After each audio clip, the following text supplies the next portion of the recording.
और अब बात एक ऐसे शख्स की जिसने पुलवामा आतंकी हमले के 44 शहीदों के परिवारों को 110 करोड़ रुपए देने की पेशकश की है। आप मुर्तजा अली हैं, जो अपनी आमदनी से यह पैसा देने की बात कर रहे हैं। पेशे से वैज्ञानिक हैं, इन्वेंटर हैं, लेकिन आंखों से ठीक से नहीं देख पाते हैं। लेकिन उनके मन की आंखें हमसे कहीं ज्यादा बेहतर तरीके से दुनिया को देखती हैं, दर्द समझती हैं। मुर्तजा अली इस वक्त हमारे साथ हैं। मुर्तजा साहब, आपका बहुत बहुत शुक्रिया और कि आप 110 करोड़ की मदद करना चाहते हैं पुलवामा के 44 शहीदों की। हम ये जानना चाहेंगे, कोई भी जानना चाहेगा कि 110 करोड़ के मालिक मुर्तजा अली क्या क्या करते हैं। रवि जी, पहले तो आपका धन्यवाद कि आपने अपने शो में मुझे बुलाया और लोगों का सामना करने के लिए मुझे मौका दिया। मैं पिछले 10 साल से एक टेक्नोलॉजी के ऊपर काम कर रहा था जिसका नाम है फ्यूल बर्न रेडिएशन टेक्नोलॉजी। और इस टेक्नोलॉजी से हम लोग बिना जीपीएस के रोड पे चलने वाली किसी भी गाड़ी को, न हमको किसी जीपीएस की जरूरत है, न जीपीआरएस की जरूरत है, न किसी कैमरे की जरूरत है। हम लोग उसको बिना किसी उपकरणों को लगाए, गाड़ी के अंदर कोई इंस्टॉलेशन किए बिना, उसमें जलने वाले फ्यूल से निकलने वाली रेडिएशंस को थ्रू सैटेलाइट हम लोग कैच करके उस पर्टिकुलर गाड़ी को आइडेंटिफाई कर सकते हैं। उसमें माल कितना है, उसके माल को आइडेंटिफाई कर सकते हैं, उसके वेट को +- 5 kg के आधार पे, उसके अंदर फ्यूल कितना है उसको हम लोग आइडेंटिफाई कर सकते हैं। तो इस टेक्नोलॉजी को हमने पिछले 10 साल के R&D के रिजल्ट में हमने बनाया इसको और इसका ट्रायल करने की उसमें है। हम लोग 2012 में इसका पहली बार हमने ट्रायल भी किया था और पिछले 3 साल से यानी 2015 से हम लगातार इस सरकार के साथ इस कोशिश में है कि ये टेक्नोलॉजी सरकार के पास पहुंचे, तो इससे देश की सुरक्षा के लिए जो कई बड़े खतरे हैं, आतंकी हमले हैं, 110 करोड़ बॉर्डर पार, क्या आप 110 ये टेक्नोलॉजी देके सरकार से 110 करोड़ लेके वापस दान करना चाहते हैं? नहीं रवि जी, ऐसा कोई हमारा इरादा नहीं है। हाँ। इनफैक्ट हमने सरकार को आंतरिक सुरक्षा और देश की सुरक्षा के लिए माननीय प्रधानमंत्री जी को 2 अक्टूबर 2018 को सिर्फ ₹1 की रॉयल्टी के ऊपर हमने देश की सुरक्षा के लिए इस टेक्नोलॉजी को एंडोर्स करने के लिए अधिकार हस्तांतरण बना के प्रधानमंत्री कार्यालय में भेजा हुआ है, जिसके ऊपर अभी साइन होके आना माननीय प्रधानमंत्री जी से बाकी मैं उस पैसे की बात जानना चाहता हूं कि 110 करोड़ रुपए आप कहां से लाएंगे? अगर प्रधानमंत्री कार्यालय आपके ही इंटरव्यू के अनुसार अगर सक्रिय हो गया, बात आगे बढ़ गई, तो वो पैसा कहां से आएगा? ये पैसा हम अपनी जो व्यक्तिगत जो आय है, जो इस टेक्नोलॉजी के साथ जो हम लोग रिटर्न ऑफ इन्वेस्टमेंट लेने वाले हैं, क्योंकि जाहिर सी बात है कि प्रोजेक्ट बड़ा है, जब ये इंफ्रास्ट्रक्चर भी इसके ऊपर काफी बड़ा लगने वाला है और हमें अपना जो रॉयल्टी या रिटर्न्स ऑफ टैक्सेबल इनकम जो मेरी बनने वाली है उसमें से मैं देने वाला हूं। जो अभी आएगी उसमें से आप देंगे? पर नहीं, जो आएगी नहीं। हाँ। हमने प्रधानमंत्री कार्यालय में इसकी पूरी पेशकश की है। जिस दिन हमें बुलाया जाएगा उस दिन हम इस चीज को देने में समर्थ हैं। अच्छा, जिस दिन बुलाया जाएगा उस दिन आप ये पैसा आप दे देंगे, 110 करोड़ का डिमांड ड्राफ्ट? जी ये कमाल की बात है मुर्तजा साहब। ये ख्याल बड़ा आपका नेक है। हम जानना चाहते हैं कि ये सिर्फ ये पैसा सरकार अपने विवेक से इस्तेमाल करेगी या आप इसमें कोई शर्त रखना चाहते हैं कि सिर्फ इन 44 जवानों में के परिवारों को दिए जाएं या और भी शहीदों के परिवारों को दिए जाएं?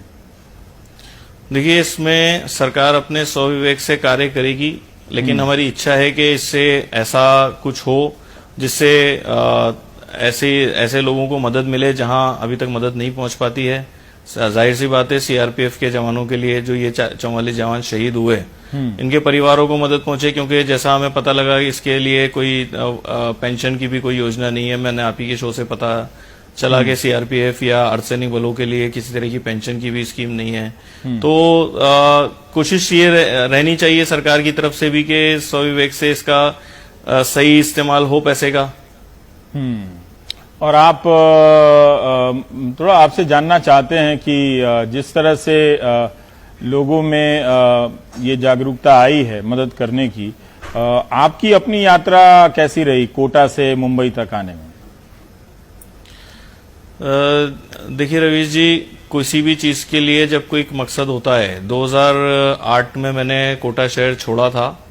उसके बाद 2008 से लेकर 2014 तक मैं जयपुर में इस टेक्नोलॉजी के ऊपर काम कर रहा था। और पर्टिकुलर इस टेक्नोलॉजी जिसके लिए मैंने ये वर्कआउट किया है, काफी संघर्ष का वक्त रहा है।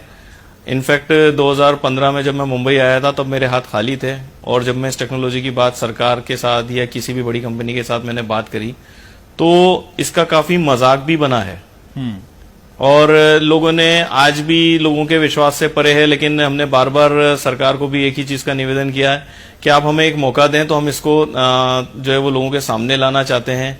और यहां तक कि देश की सुरक्षा के लिए 2015 में भी जब उरी पे आतंकी अटैक हुए थे, उस टाइम भी मैंने प्रधानमंत्री कार्यालय में ये निवेदन किया था कि इस टेक्नोलॉजी को अगर सरकार इस पे एक बार विचार करे तो शायद ऐसी घटनाएं ना हो।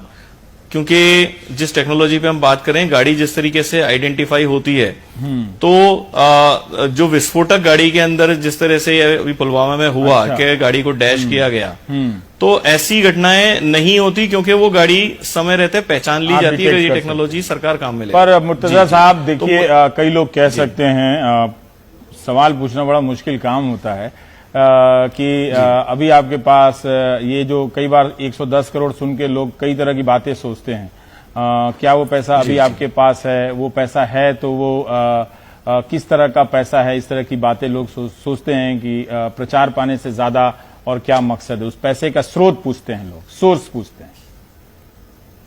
देखिए, ये पैसा मैं बार बार इस चीज को डिक्लेयर कर चुका हूं कि ये मेरी टैक्सेबल इनकम का पार्ट है, जो उसका मैं रिटर्न के अंदर डिक्लेयर करने वाला हूं। और इसकी कागजी कार्रवाई मैंने प्रधानमंत्री कार्यालय में भेजी है, अपना प्रोफाइल भेजा है, और जैसा वहां से निर्देश होगा। क्योंकि रवि जी, मुझे इस बात की बहुत तकलीफ है कि पैसे का सोर्स पूछना से ज्यादा इंपॉर्टेंट था कि ये पैसा अगर प्रधानमंत्री कार्यालय में पहुंचने का रास्ता बन जाता तो शायद ज्यादा अच्छा होता, लोगों की मदद होती। बल्कि मुझे बहुत तकलीफ है इस चीज को मीडिया के सामने कहते हुए कि जब मैं मेरी टेक्नोलॉजी के लिए पिछले 3 साल से बात कर रहा था तो उतना मीडिया ने उसको नहीं करा।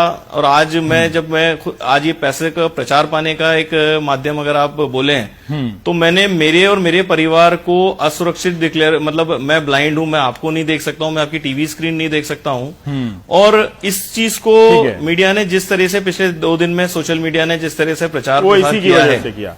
पर एक बात मुर्तजा साहब, मैं कहना चाहता हूं कि ये जिस भी टेक्नोलॉजी की आपकी या कोई और होती, मैं अपने बारे में तो कह सकता हूं कि हम लोग इसे समझने की योग्यता नहीं रखते हैं। तो वो आप वैज्ञानिकों का मामला है, इंजीनियरों का मामला है, वही लोग समझ के तय कर सकते हैं कि आपकी दावेदारी है वो सही है कि नहीं है। पर आपका ख्याल अच्छा है कि आप मदद करना चाहते हैं 2 तरह से, कि एक उसका जो भी आपका पैसा है उससे शहीद परिवारों को मदद मिल जाए, और जो भी आपकी क्षमता है उसे एक ऐसी टेक्नोलॉजी मिल जाए, बन जाए, जिससे आप समय से पहले ऐसी विस्फोटक भरी गाड़ियों को आप पकड़ लें। बहुत बहुत शुभकामनाएं आपको कि आप अपने मकसद में कामयाब हो। जरूर कहना चाहूंगा जी, बहुत संक्षेप में, समय नहीं है। जी, मैं आपसे सिर्फ एक चीज कहना चाहूंगा कि जितना मुझे शहीदों की मदद करने में खुशी है, उससे ज्यादा मुझे तकलीफ इस बात की है कि अगर समय रहते ये टेक्नोलॉजी काम होती तो शायद ये 44 लोगों की जान बच सकती थी। चलिए, अब हो सकता है कि आपकी बात पर लोगों का ध्यान जाए इसी बहाने। बहुत बहुत शुक्रिया मुर्तजा अली, आपका और आपके नेक ख्यालों का बहुत बहुत शुक्रिया।